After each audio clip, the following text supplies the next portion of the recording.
Bonjour à tous, je m'appelle Dean Davis et voici Multiplier, le podcast qui apporte une parole d'encouragement aux planteurs d'églises de village.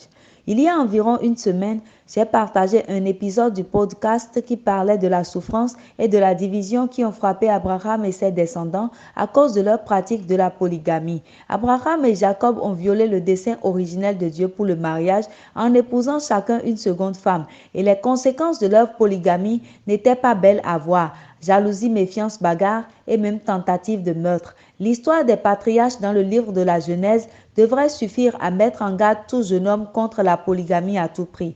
Dieu avait une belle idée en tête. Il a dit qu'un homme devait quitter sa mère et son père et s'unir à sa femme pour que les deux ne fassent plus qu'un. Nous devons toujours nous souvenir de son bon et gracieux dessein. Mais il est très probable que vous ayez connu une famille dans laquelle il y avait un mari et deux femmes ou plus. Peut-être êtes-vous né dans une telle famille ou peut-être avez-vous vous-même contracté un tel mariage avant de connaître la volonté de Dieu concernant le mariage. Un seul homme épouse une seule femme. Si c'est le cas, vous comprenez très bien de quoi je parle lorsque je mentionne les conséquences très courantes de la polygamie, la jalousie, l'envie, l'égoïsme, la division et même la haine. Je me souviens d'avoir discuté avec un Africain de l'Ouest qui était le fils aîné de la quatrième femme de son père. Son père était le chef du village. Sa mère est morte et il était très triste. Puis son père, le chef, est mort. Les fils de la première femme de son père ont fait en sorte que mon ami et ses sœurs n'héritent rien de leur père.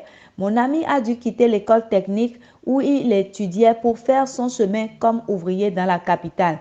Ses tantes ont dit qu'elles s'occuperaient de ses jeunes sœurs, mais elles ne l'ont pas fait. Les petites sœurs de mon ami, les filles du chef, ont souffert horriblement aux mains d'hommes malveillants. Peu après que mon ami m'a raconté cette histoire, j'ai partagé avec lui la bonne nouvelle de Jésus. J'ai utilisé la présentation de l'évangile en 3 siècles. Elle commence par ces mots. Le monde dans lequel nous vivons est brisé. Nous avons tous de pleurer en prononçant ces mots. Mon ami avait constaté de première main que le monde était brisé. Lui et ses sœurs ont beaucoup souffert parce que son père a ignoré le dessein originel de Dieu pour le mariage.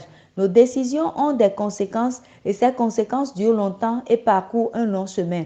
Même des années après la mort de son père, mon ami et ses sœurs souffraient et pleuraient les conséquences des actions de son père et de ses demi-frères.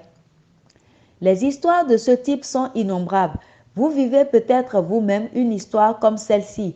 Vous avez peut-être des amis qui vivent ce genre de deuil en ce moment même. Mais la bonne nouvelle, c'est que notre Dieu est un rédempteur.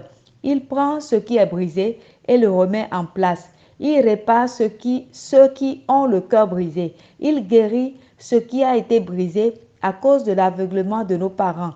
Vous pouvez participer à l'œuvre de guérison et de rédemption de Dieu.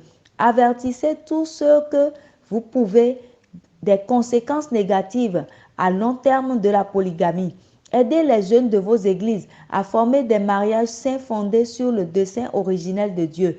Enseignez aux enfants de pères polygames à faire tout leur possible pour vivre en paix avec tous les enfants de leur père. Ce ne sera pas facile, mais Dieu est avec vous.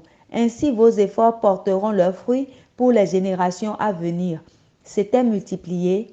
Et moi, Dean Davis, demande, avec qui allez-vous partager cette parole encourageante aujourd'hui? Encouragement pour les planteurs d'églises de village. Fidélité. Ce message a été relayé en français par votre sœur Mauricia Adeoumi, assistante du superviseur VCP de l'Afrique de l'Ouest anglophone.